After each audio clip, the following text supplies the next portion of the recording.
Guelph is flat, which is okay. But what I heard was Guelph is the university is actually encouraging students, if they do not have housing there, to not apply.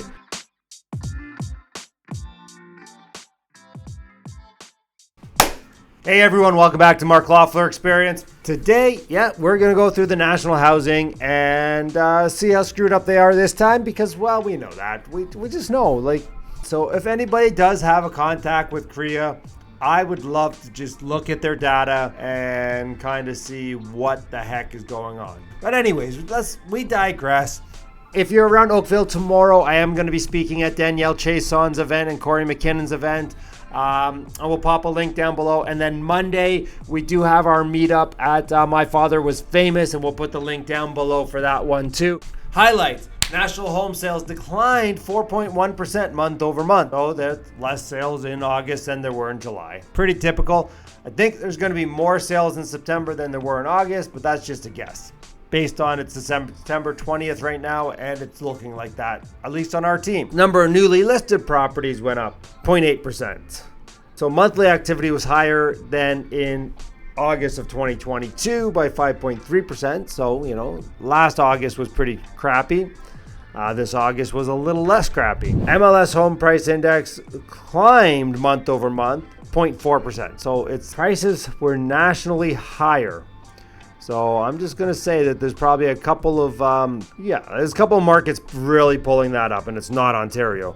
Actually, not seasonally adjusted. Average sale price went up 2.1%. National sales figure was pulled lower in August by declines in Vancouver, Fraser Valley, Montreal, Ottawa, Hamilton, Burlington, as well as London, St. Thomas. Toronto is actually holding out strong in all of these things, and it's actually a very, very good market in Toronto with multiple offers still happening on many properties right now.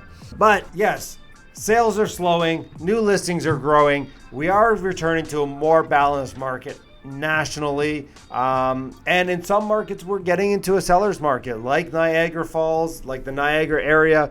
We are getting into a seller's market there. So if you're going to invest out there, you can negotiate very strongly.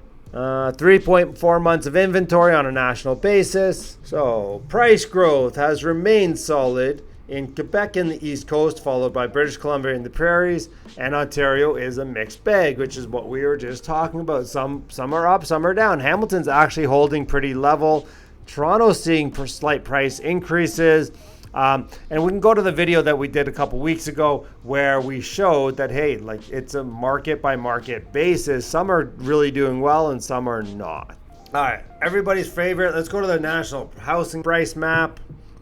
We're going to start on the left coast this time, or Greater Vancouver. So prices are still up 2.5% year over year in Greater Vancouver. I mean, that's a solid number. Listen, if we didn't have this crazy COVID crap where we're going up 10% a month, and 30%, 40, 60, 80% year over year price change, 2.5% is really respectable. Let's check out Vancouver Island in general. See, that's down a little bit, 1.7. Well, led by Victoria, obviously, right? All right, let's see what's leading the way. Probably Calgary. Oh, yeah, look at that. Calgary is up 7.3% year over year. I don't know who told you to invest in Alberta, but they must have been smart.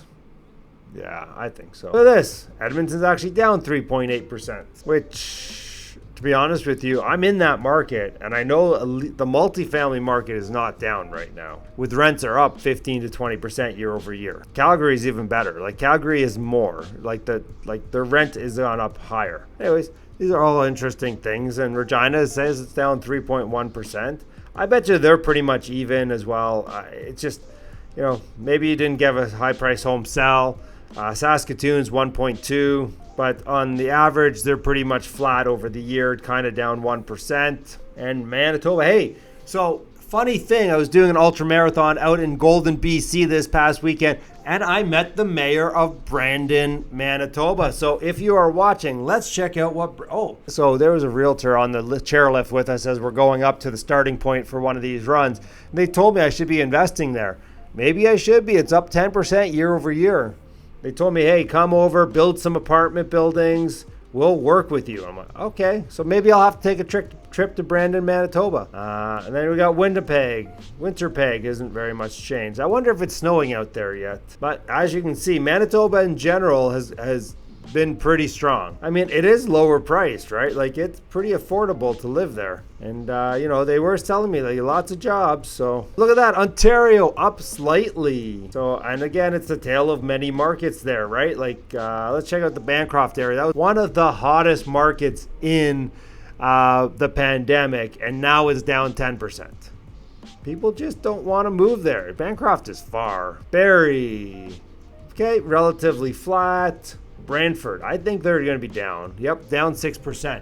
How do I know that? Because we have listings in Brantford right now that we're trying to sell, and they aren't flying off the shelves. If you're working with somebody, you have to work with somebody who knows the market, right? Look at that, Cambridge up 1.4%. Let's check out Cornwall, my old stomping grounds. I used to have a few properties out there down 5.2%. So another one of those areas where, if you're trying to sell out there, like you have to be priced aggressively. Chatham-Kent up 11%. Yay, Durham region, which was strong and during the pandemic had kind of dipped, kind of hanging out at 1.2%. That's a solid number in today's environment, in my opinion. Guelph is flat, which is okay. But what I heard was Guelph is the university is actually encouraging students, if they do not have housing there, to not apply. They have no housing for students in Guelph.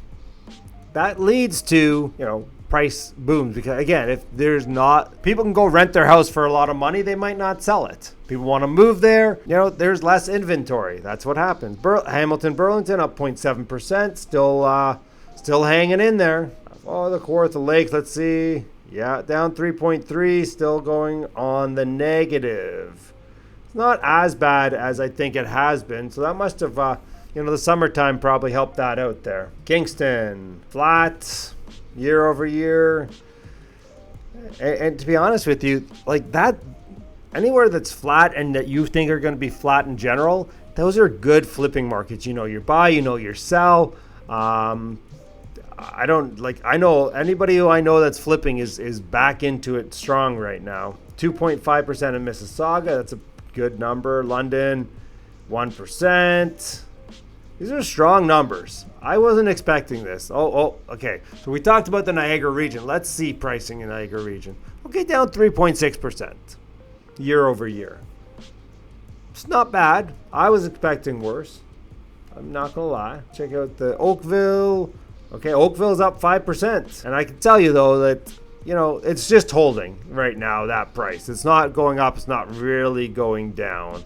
The Ottawa area, basically even. Peterborough, which also includes the Kawarthas, down 7%. That was, again, one of those places that really boomed during COVID. Sault Ste. Marie, still up 6%. Again, that's a super low price point, right? Like, Sudbury still coming in strong at 8%. Oh, Greater Toronto, the Bellwether, 2.5%. Just chugging along there. Windsor, flat, which is okay. Windsor had a huge run up during COVID, so I would have expected that might be to take a little bit of a dive. Woodstock down 2%, which is, not bad considering its neighbor Brantford is down so much more. York region up 5.4%. All right, let's get out of Ontario and let's head into La Belle Province. And we'll go to La Montreal, up 0.6%. That's the thing. Quebec has been super steady in all this. They didn't get a major population boom during COVID. They didn't see a major exodus after COVID. They've just been, we do not have the Quebec CMA in Quebec City. Okay, we'll just move on. No, a lot of people out there are investing in New Brunswick. Let's check that out. Fredericton area, down 2.2%. That was, again, a huge beneficiary of people moving out of Ontario, moved to the eastern provinces. So, look at that. So Fredericton's down, Greater Moncton is up. Let's check out St. John, New Brunswick, up 6.3%. So I would say that's still pretty strong in that area, for sure. Let's check out Nova Scotia, Halifax. Halifax still up 9.5%. Like, that's just been ripping for a while. Prince Edward Island, so tiny. So tiny. Basically flat. I don't know how that happens. They get the same average sale price by $100. That's funny. St. John's up 3.3%. Yukon's down 2%. Northwest Territories, down 17%. All right, guys. Well, that is your market update. Hope to see you at one of these events on Thursday or Monday.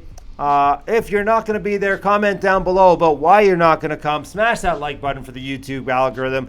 Apparently, it really does help. I have no idea, all this technology stuff. Anyways, guys, we'll catch you next time. Have a great day.